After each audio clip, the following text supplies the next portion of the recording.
My name is Eric Straczynski, and you're listening to episode 001 of Gut Reactions.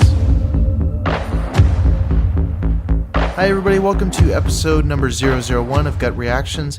My name is Eric Straczynski. I'm so honored you took the time to check out this brand new show.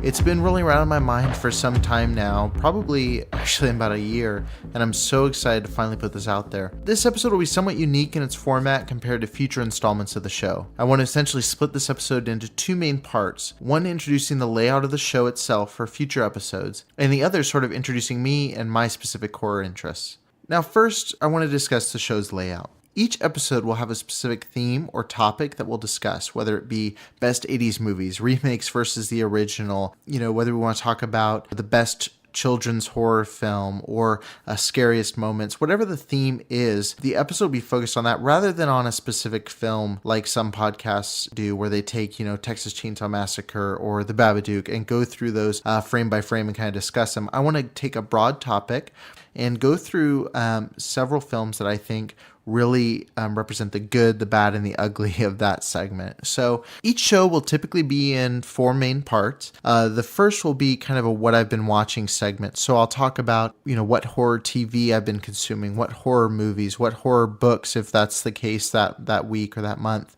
But all that will ultimately lead to my recommendation of a bloody good movie. So the bloody good movie is essentially the pick of the week, but with a horror themed title.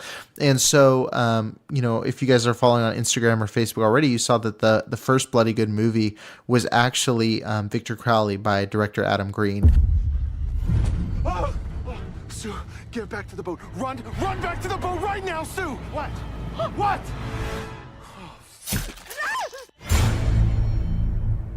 We're about to meet the only guy to ever see Victor Crowley and live to tell about it. They take us and a small camera crew and a host, and they fly us in the private network jet. Okay, I've told you 1,000 times, I'm never going back to that swamp. They offered $600,000.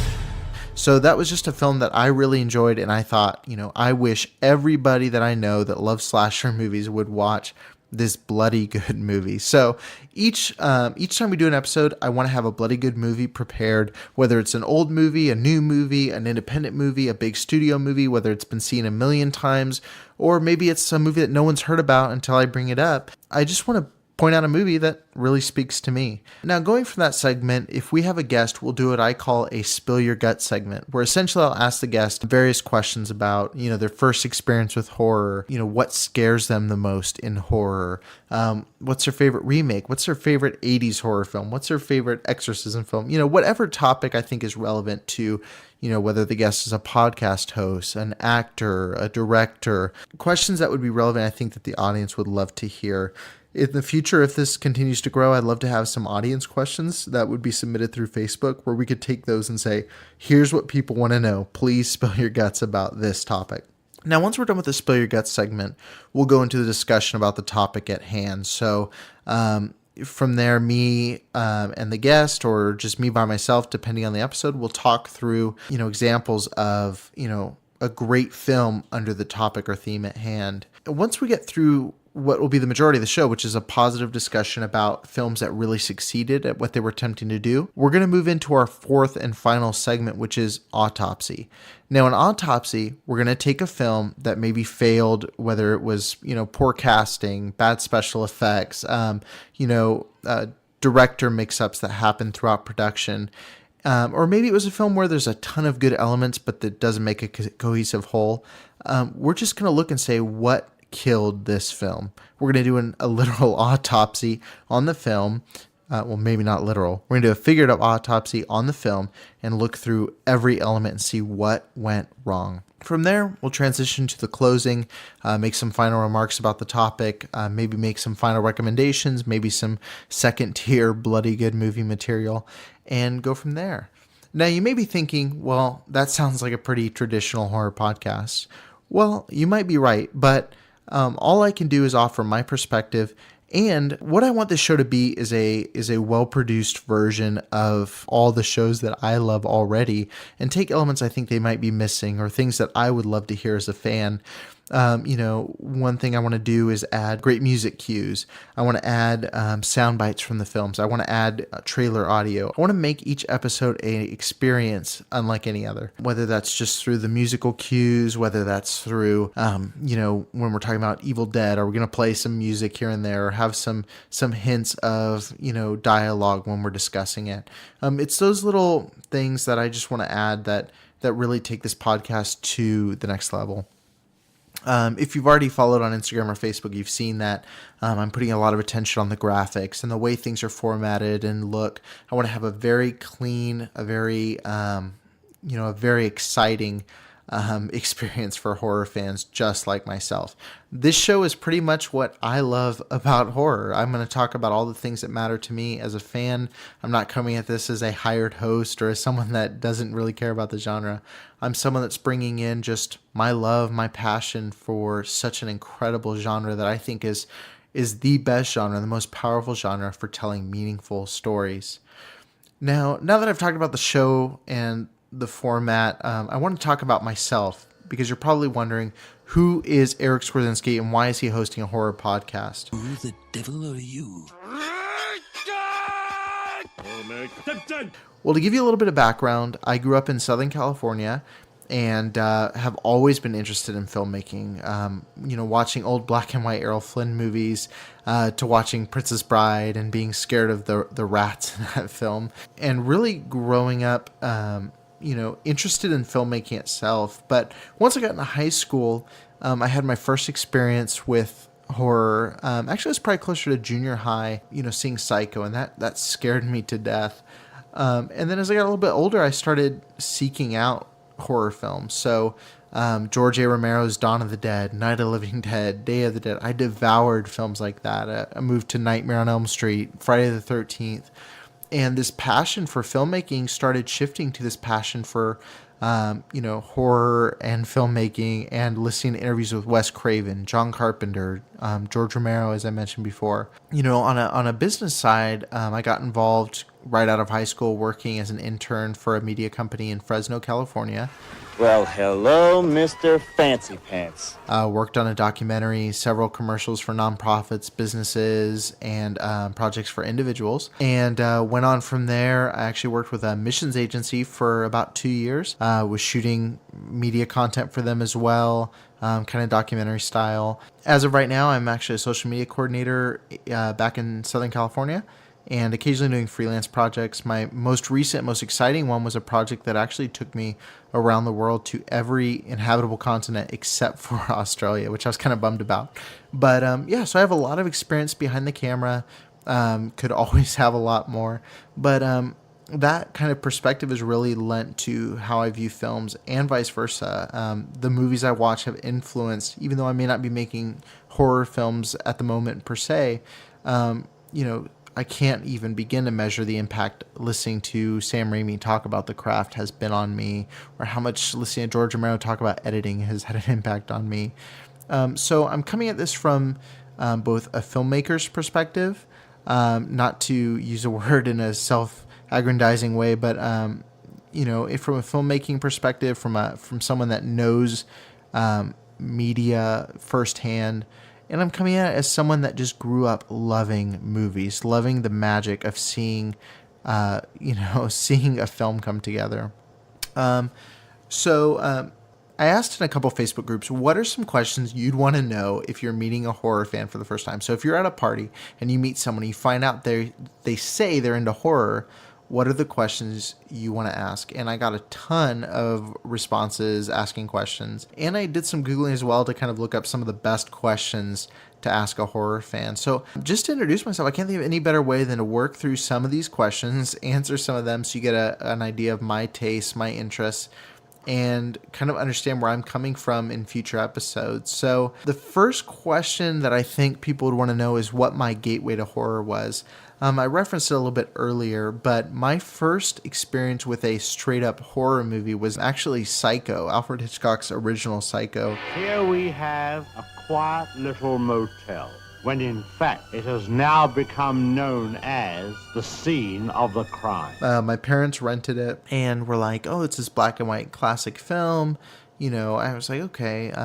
I was into movies, so it sounded fine to me. And I remember watching it, and the way that movie scared me was unreal. For the next, obviously the shower scene is the most infamous scene in that film. And I remember for the next couple months, every time I'd shower, just ripping back the curtain to make sure that Norma Bates wasn't waiting there with a knife to stab me.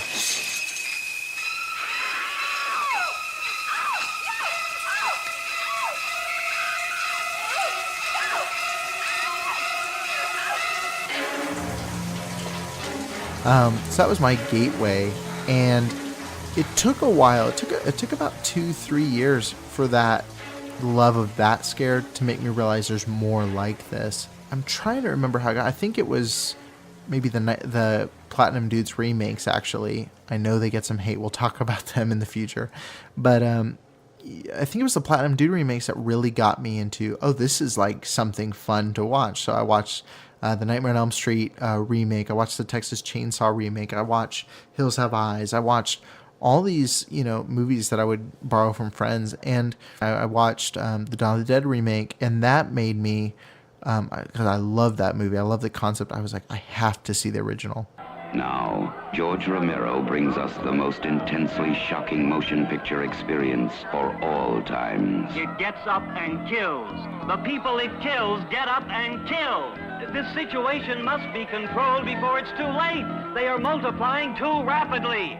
Dawn of the Dead. And so watching George Romero's original Dawn of the Dead was a crazy experience. I felt nauseous looking at some of the gore and some of the craziness. And I thought, I can't believe there's movies like this. Like, I can't believe that someone can make something this crazy and this insane. It's about zombies in a shopping mall. And I went from that to Evil Dead, to Day of the Dead, to Night of the Living Dead, to, Poltergeist, to the original Texas Chainsaw. All these great horror films that I just kind of dove into head first. If I saw something that was a horror film, I grabbed it. I was going to watch it. Good, bad, ugly.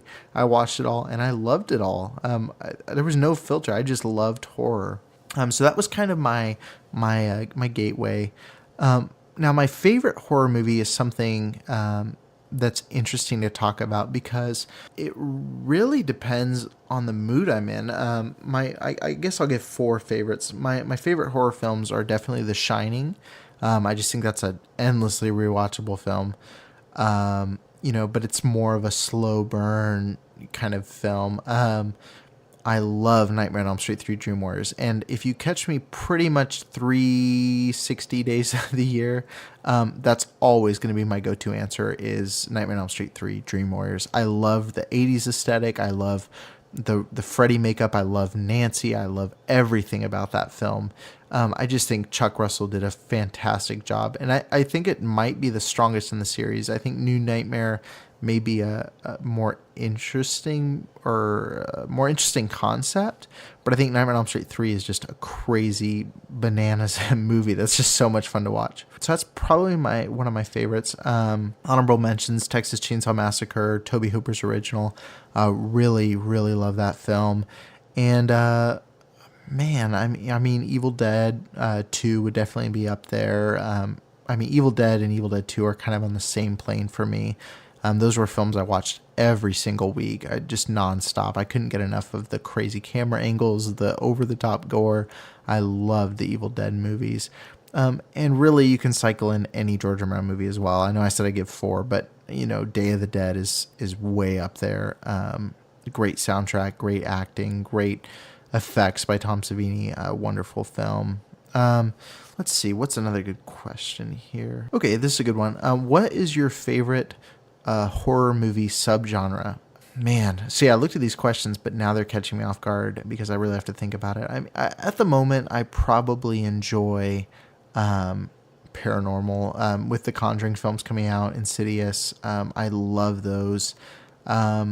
I don't know what genre you put Texas Chainsaw in. I guess slashers. I could say subgenre. My favorite is probably slashers. Nightmare on Elm Street, Friday the 13th. I love Adam Green's Hatchet. I think those movies are fantastic. So, again, I think it depends on when you catch me.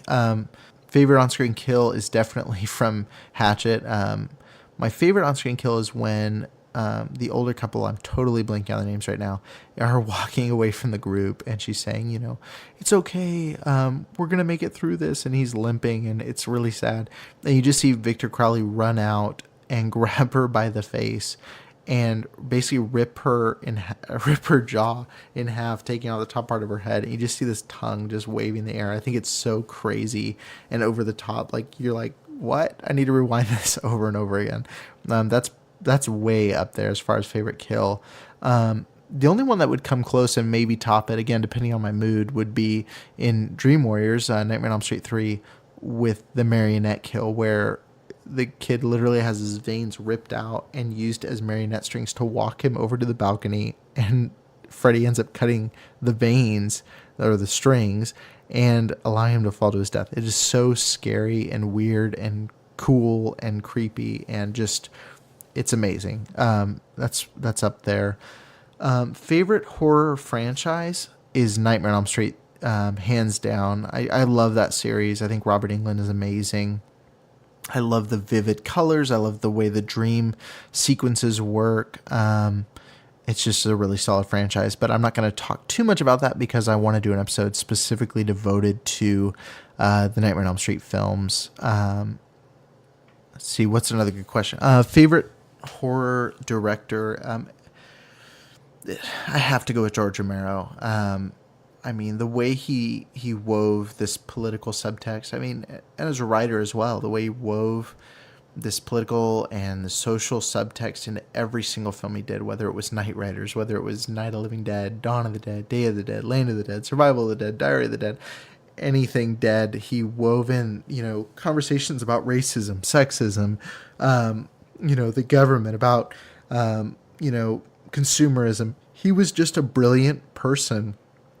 And I think along the lines of Wes Craven, he put these really weighty ideas in these meat and potatoes, or seemingly meat and potatoes horror films, where it was, you were there for the splatter, and then he got you with something deeper. And his films are endlessly rewatchable to me. I can't say how many times I watched Dawn of the Dead, or Night of the Living Dead, or Day of the Dead, and how many times, even his lesser films, I watch over and over and over again. I've seen Survival of the Dead more times than I can count.